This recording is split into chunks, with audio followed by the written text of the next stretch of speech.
Hello everyone, welcome back to my channel.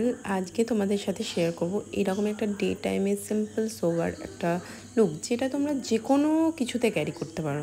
তোমরা দেখতে পাচ্ছ একটা কত ডুই এফেক্ট দিয়েছে এই লুকটা।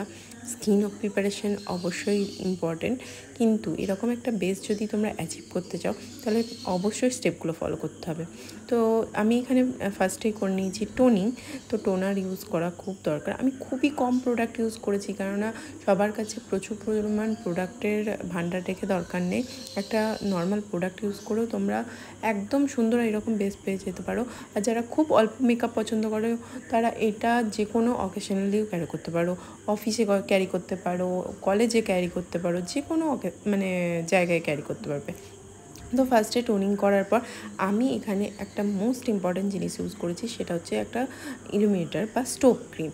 তোমরা এখানে যদি থাকে খুব ভালো কথা, অবশ্যই ইউজ করে নাও। স্টোভ ক্রিম ইউজ করার ফলে একটা কি ভালো হয় বলো তো, ভেতর থেকে গ্লোটা মনে হয় যে তোমাকে এক্সটার্নাল কি বলবো হাইলাইটার ইউজ করার প্রয়োজন নেই। তোমার মনে হয় গোটা মুখটা একটা শাইন করছে, তোমার ভেতর থেকে একটা গ্লো করছে, যেটা খুবই ন্যাচারাল লাগে। তো আমি সেটাই করেছি।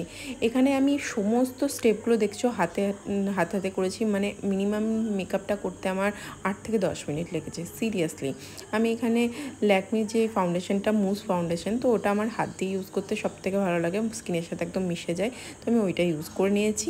তারপরে যেহেতু আমার একটু ডার্ক সার্কেলের প্রবলেম আছে, সেই জন্য আমি একটু কনসিলার ইউজ করেছি। যাদের আছে ইউজ করো, না থাকলে কোনো দরকার নেই ইউজ করা।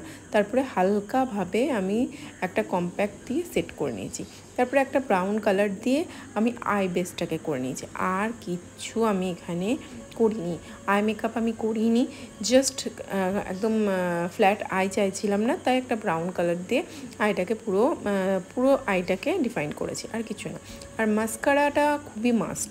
আমি এখানে দেখতে পাচ্ছ আমার জাস্ট ল্যাশের আউটার কর্নারে আমি মাস্কারা দিচ্ছি। এটাতে আমার মনে হয় আমার চোখটা একটু টানা টানা লাগে, সেটা আমি পছন্দ করি। তোমরা গোটা চোখেও দিতে পারো এখানে। তারপরে আমার খুব ফ্রেশ লুক, ইয়াং লুকের জন্য কি বলবো, ব্লাশার খুব পছন্দ।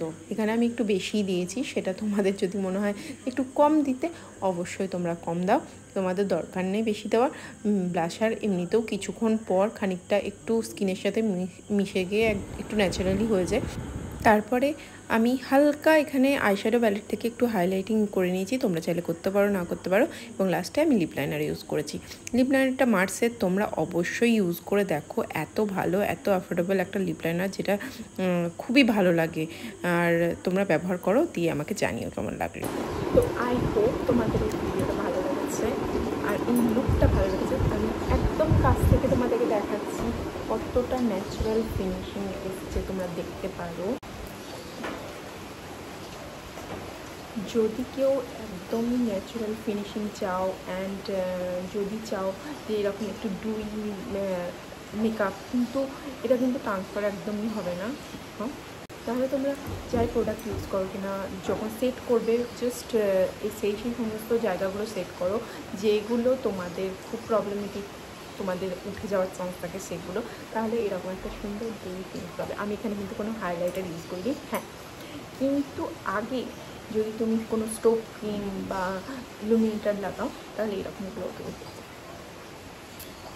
এইরকম একটা লুক নিয়ে তুমি এমনি বাইরেও বেরোতে পারো, ডে টাইম ইউজ করতে পারো। তুমি দেখায় ডে টাইমে ইউজ করতে পারো, কোনো ব্যাপার না, একটা খুবই ফ্রেশ একটা লুক দেবে। তাছাড়া তোমরা যদি খুব কম মেকআপ পছন্দ করো তাহলে সেটা কোনো অকেশনালিও ক্যারি করতে পারো। তো আই হোপ তোমাদের মেকআপটা ভালো লেগেছে। আর ডে টাইমে যতটা আইটা একটু লাইট করবে ততটা ভালো লাগে। তাই হোপ তোমাদের মেকআপটা ভালো লেগেছে। যদি ভালো লেগে থাকে তো আমার চ্যানেলকে সাবস্ক্রাইব করতে একদম ভুলো না, অ্যান্ড লাইক শেয়ার করতে ভুলো না। আবার দেখাবো নেক্সট ভিডিওতে। Bye bye.